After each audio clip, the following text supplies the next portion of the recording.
Good morning, everyone. It's 9:30, so we'll go ahead and get started. My name is Ori Heckinson, and I am an analyst with Wappack Labs. Today's weekly threat brief contains information gathered from open source and Wappack Labs collections over the last week. For the agenda today, we are going to briefly discuss recent reporting, open source and social media, 7 days of trending, and keylogger activity. But first, I'll be discussing some newly discovered NTLM vulnerabilities. On June 11, 2019, Microsoft released patches for 2 critical NTLM vulnerabilities, which have been identified as CVE 2019-1040, or the Windows NTLM tampering vulnerability, and CVE 2019-1019, or the Windows Security Feature Bypass vulnerability. NTLM is Microsoft's proprietary authentication protocol. It is vulnerable to relay attacks in which an attacker moves laterally from one compromised machine to others using NTLM authentication directed at the compromised endpoint. Microsoft has some built-in defense mechanisms to prevent relay attacks, including SMB session signing, message integrity code, and enhanced protection for authentication. However, these newly discovered vulnerabilities allow attackers to bypass the built-in security measures. This could result in attackers being able to authenticate to any HTTP server that supports Windows integrated authentication and carry out remote code execution attacks. Any device that is running any version of Windows unpatched is vulnerable, and in order to protect against NTLM RCA attacks, we recommend ensuring that all servers and workstations have installed patches for CVE 2019-1040 and CVE 2019-1019. We also recommend configuring NTLM to enforce Microsoft's built-in security features and removing NTLM from any devices where it is not needed.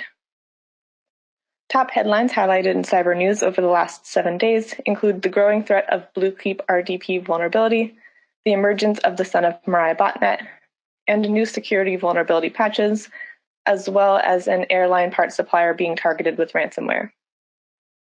In the top 5 threat actors this week, we have Xenotime, which is the threat actor group behind the Trisis malware known for targeting U.S. electric companies, Hezbollah, which is a militant group based in Lebanon that is routinely amongst our top threat actors, the Central Scientific Research Institute of Chemistry and Mechanics, which is a Russian institute actively involved in the Triton ICS attacks, APT28, also known as Fancy Bear, which is a Russian cyber espionage group, and GRU 85 Main Special Service Center, which is the Russian military intelligence organization believed to be responsible for cyber attacks targeting the Democratic Party candidates and the DNC.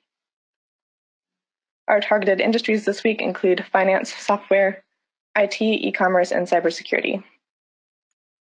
For malware this week, we have Trisis, which is the malware associated with Xenotime threat actor group targeting critical infrastructure and industrial control systems.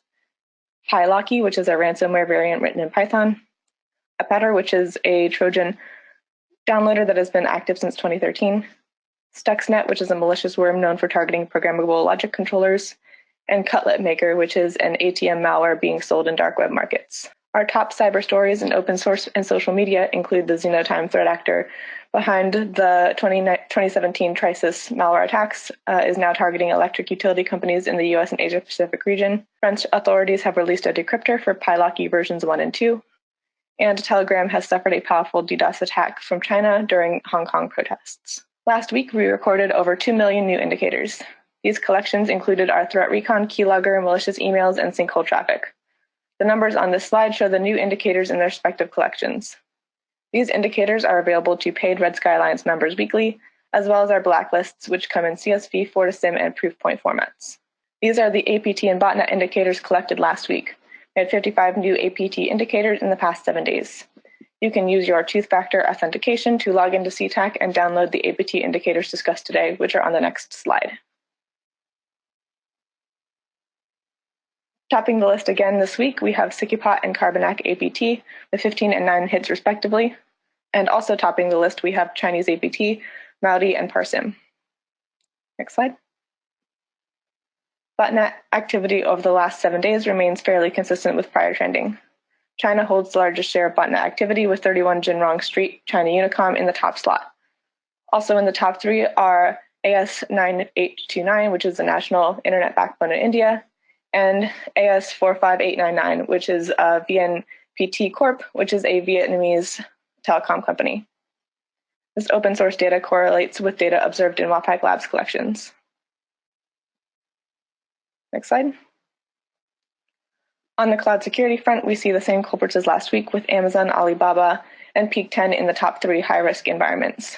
GoDaddy, TierPoint, and Rackspace are in the caution risk category, and ONR is lower risk this week. Next slide. Our blacklists are published weekly. On the right-hand side, you can see some of our sinkhole statistics. We observed 72,021 connections from unique IP addresses to Webpack Labs sinkhole domains. Free Red Sky Alliance members receive Tearline products, and paid Red Sky Alliance members receive complete blacklists and API access.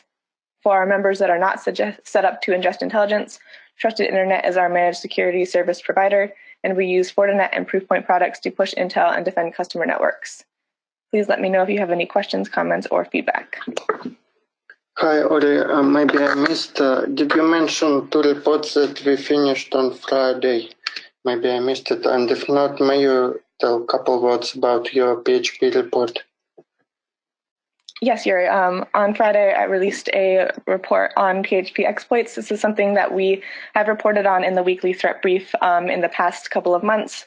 These exploits are something that the SOC has been seeing trending over the last several months, hitting clients, and most of them are coming from Configure Botnet. So that's a really interesting report if you'd like to check it out and finish reporting on Slack.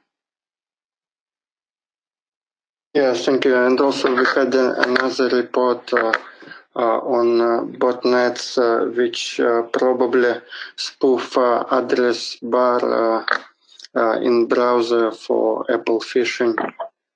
So that was just published at the end of last week.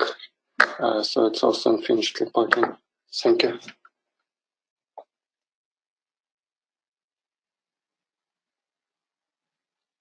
All right, that's all I have for today. Thanks, everyone. Have a great week.